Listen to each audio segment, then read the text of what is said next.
Kalena dhammat sawanang etammang kalamutamang. Penuturan syair Dhammapada di video ini ditujukan untuk kita renungkan.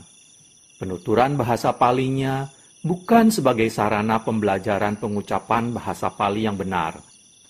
Penutur memohon maaf atas kesalahan yang terjadi, baik dalam pengucapan maupun dalam pelantunan bahasa Pali dari bait-bait Dhammapada ini.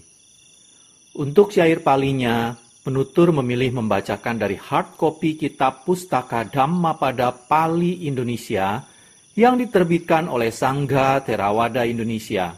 Untuk terjemahan bahasa Indonesia dan kisah latar belakangnya, penutur memilih membacakannya dari sumber web samakkhipala.or.id di bagian Dhammapada. Semoga syair Pali Dhammapada beserta arti dan kisah latar belakangnya ini dapat kita renungkan sehingga membawa manfaat kebijaksanaan bagi kita semua. Semoga semua makhluk berbahagia. Sadhu, sadhu, sadhu. Terima kasih.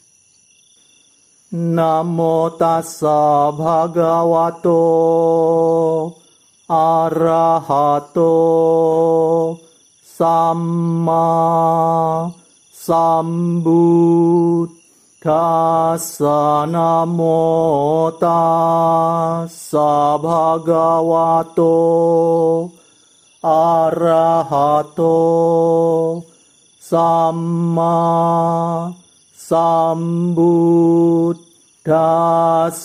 Namo tassa bhagavato arahato samma sambuddhassa.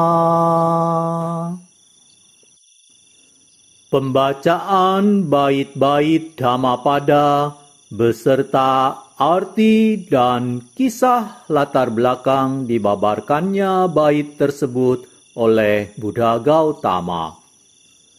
Papawaga, kelompok bait tentang kejahatan. Bait 124. Panimhicewanno nasa hareya panina wisang nabbanang wisamang weti nati papang aku bato. Bait 124 artinya, apabila seseorang tidak mempunyai luka di tangan, maka ia dapat menggenggam racun. Racun tidak akan mencelakakan orang yang tidak luka. Tiada penderitaan bagi orang yang tidak berbuat jahat. Kisah latar belakang dibabarkannya bait 124 Papawaga oleh Buddha Gautama. Kisah Kukku Tamitta. Di Rajagaha terdapat seorang putri orang kaya yang telah mencapai tingkat kesucian Sotapati pada usia yang masih muda. Suatu hari, Kukku Tamitta, seorang pemburu, datang ke kota dengan kereta untuk menjual daging rusa. Melihat Kukku Tamitta, si pemburu itu, wanita kaya yang masih muda ini jatuh hati seketika. Dia mengikuti Kukku Tamitta, menikah dengannya, dan berumah tangga di sebuah desa kecil.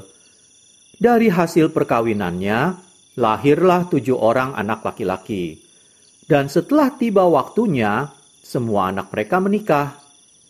Suatu hari, Sang Buddha meninjau sekeliling alam kehidupan pada dini hari dengan kemampuan batin luar biasanya.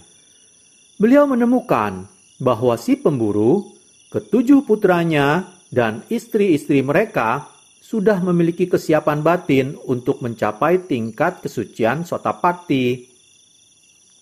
Paginya, Sang Buddha pergi ke tempat di mana pemburu telah menyusun perangkap buruannya di dalam hutan. Sang Buddha meletakkan jejak kaki beliau di dekat perangkap, lalu duduk di bawah semak-semak yang rindang, tidak jauh dari perangkap tersebut. Ketika pemburu datang, dia melihat tidak ada binatang di dalam perangkap. Sebaliknya, dia melihat jejak kaki dan menduga bahwa seseorang telah datang sebelumnya dan melepaskan binatang tersebut. Ketika dia melihat Sang Buddha duduk di bawah semak-semak yang rindang, dia mengira beliaulah orang yang telah melepaskan binatang dari dalam perangkap.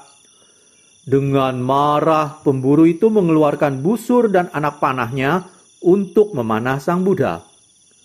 Tetapi sewaktu dia menarik anak panahnya, dia menjadi tidak bisa bergerak dan tetap berdiam pada posisi seperti patung. Anak-anak pemburu itu menyusul dan menemukan ayah mereka. Mereka juga melihat Sang Buddha pada jarak tertentu dan mengira beliau pastilah musuh ayah mereka. Mereka semua mengambil busur-busur dan anak-anak panah, dan mereka membidik Sang Buddha. Tetapi mereka juga tidak bisa bergerak dan menjadi seperti patung. Ketika pemburu dan putra-putranya tidak kembali, istri pemburu menyusul mereka ke dalam hutan bersama dengan ketujuh menantunya. Melihat suami dan semua anaknya dengan anak panah mereka membidik Sang Buddha, dia mengangkat kedua tangannya dan berteriak, "Jangan membunuh ayahku!" Ketika sang suami mendengar kata-kata istrinya, dia berpikir, "Ini pastilah ayah mertua saya." Dan anak-anaknya berpikir, "Ini pastilah kakek kami." Dan kemudian cinta kasih timbul pada mereka. Kemudian wanita itu berkata kepada mereka, "Singkirkan busur dan anak-anak panah kalian, dan beri penghormatan kepada ayah saya." Sang Buddha menyadari bahwa pada waktu itu, pikiran pemburu dan ketujuh anaknya melembut, dan mereka tergerak menyingkirkan busur-busur dan anak-anak panah mereka. Setelah menyingkirkan busur-busur dan anak-anak panah mereka, mereka memberi penghormatan kepada Sang Buddha, dan Sang Buddha menjelaskan ajaran Dhamma kepada mereka. Akhirnya, pemburu, ketujuh putranya, dan ketujuh menantunya, semua berjumlah 15, mencapai tingkat kesucian Sotapatti. Kemudian Sang Buddha pulang kembali ke wihara dan memberitahu kepada Anandatthera dan biku-biku lain perihal Kukkutamita dan keluarganya yang telah mencapai tingkat Sotapatti pada dini hari. Para biku kemudian bertanya kepada Sang Buddha, "Bante, apakah istri pemburu yang telah mencapai Sotapanna tidak bersalah melakukan pembunuhan jika dia mengembalikan barang-barang seperti jaring, busur-busur, dan anak panah untuk keperluan suaminya pada saat hendak berburu?" Terhadap pertanyaan itu, Sang Buddha menjawab, "Para biku, para Sotapanna tidak membunuh. Mereka tidak mengharapkan yang lain terbunuh. Istri pemburu itu hanya menuruti kemauan suaminya mengambil barang-barang untuknya. Seperti halnya tangan tidak terluka, tangan itu tidak dapat dimasuki racun. Juga karena dia tidak mempunyai niat melakukan kejahatan, maka dia tidak melakukan kejahatan." Kemudian Sang Buddha membabarkan bait 124 berikut. "Apabila seseorang tidak mempunyai luka di tangan, maka ia dapat menggenggam racun. Racun tidak akan mencelakakan orang yang tidak luka. Tiada penderitaan bagi orang yang tidak berbuat jahat.